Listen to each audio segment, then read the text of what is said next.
छत्तीसगढ़ में शराबबंदी को लेकर बैठक हुई है। शराबबंदी को लेकर समिति बनाई गई है और जो समिति बनाई गई थी उसकी बैठक हुई है। एमएलए सत्यनारायण शर्मा की अध्यक्षता में बैठक हुई। शराबबंदी कैसे की जाए इसको लेकर सुझाव भी दिए गए हैं। तो शराबबंदी को लेकर एक समिति बनाई गई थी और एमएलए सत्यनारायण शर्मा की मौजूदगी में, उनकी अध्यक्षता में ये बैठक हुई है। सुझाव दिए गए हैं इस बैठक में शराबबंदी को लेकर, कैसे इसको लागू किया जाए इसको लेकर सुझाव दिए गए हैं। तो शराबबंदी को लेकर समिति बनाई गई थी और अब इसी समिति में बैठक भी हुई है। इसी समिति की बैठक हुई है और इस बैठक में सुझाव दिए गए हैं। सुझाव कि कैसे शराबबंदी की जाए इसको लेकर सुझाव दिए गए हैं। एमएलए सत्यनारायण शर्मा की अध्यक्षता में यह बैठक हुई।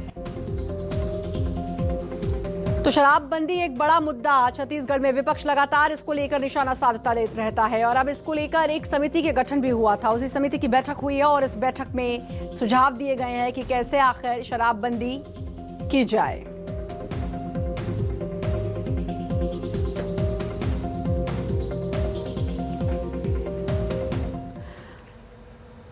और रुपेश गुप्ता हमारे पॉलिटिकल एडिटर हमारे साथ जुड़ चुके हैं। रुपेश, शराबबंदी एक बड़ा मुद्दा छत्तीसगढ़ में, अब बैठक हुई है, ये बात की जा रही है, सुझाव इसमें आए हैं कि कैसे शराबबंदी को लागू किया जाए।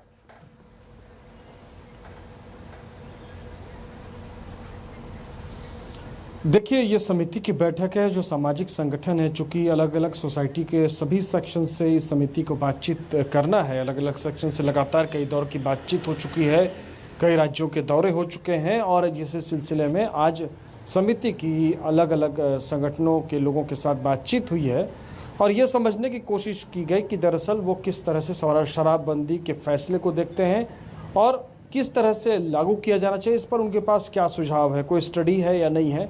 तो इसमें सामाजिक संगठनों ने जोर देकर किया कि एक सामाजिक बुराई है और इसका खत्म होना बहुत ज़रूरी है।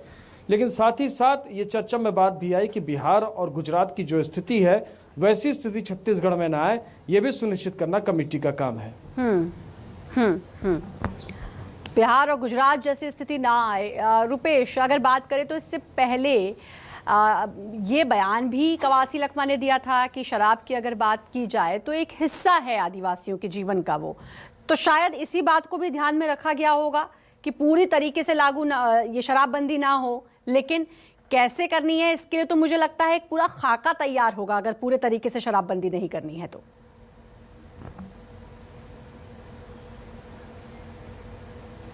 देखिए, सबसे बड़ी विडंबना यही है कि जहां शराबबंदी लागू की है जिन राज्यों में, वहां पे अवैध शराब का कारोबार बहुत तेजी से फल फूल रहा है और लोगों के घरों तक शराब की होम डिलीवरी शुरू हो जाती है।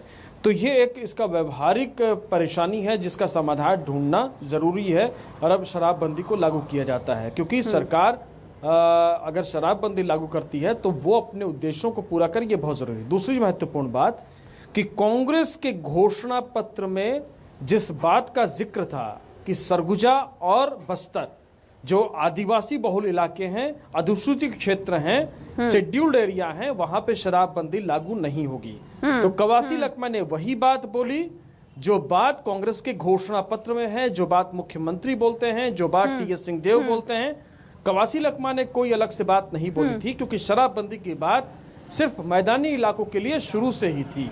लेकिन चूंकि कई बार ऐसा होता है कि मीडिया की आपाधापी में इस तरह की खबरें आ जाती हैं और शायद ये फिर उसके बाद बहुत बड़ी खबर बन गई थी। लेकिन सच्चाई यही है कि कांग्रेस ने कभी भी पूर्ण शराबबंदी सभी क्षेत्रों में, और अगर आदिवासियों के जीवन का एक हिस्सा है तो जाहिर है आदिवासी वोट बैंक भी है जिसको साधना है। बस्तर संभाग शामिल नहीं है वहां पे, आदिवासी वोट बैंक को भी साधना है। तो पहले से ही जो आपने कहा बात कर रखी है, तो कुछ सोच समझ के ही उस आदिवासियों को उससे हटाकर बाकी जगह शराबबंदी की बात कही गई है। खैर, अब देखना है कब तक होगी, कैसे इसको लागू किया जाएगा, क्या कुछ होगा, क्योंकि विपक्ष के पास तो ये एक बड़ा मुद्दा है ही। शुक्रिया आपका रुपेश तमाम जानकारी देने के लिए।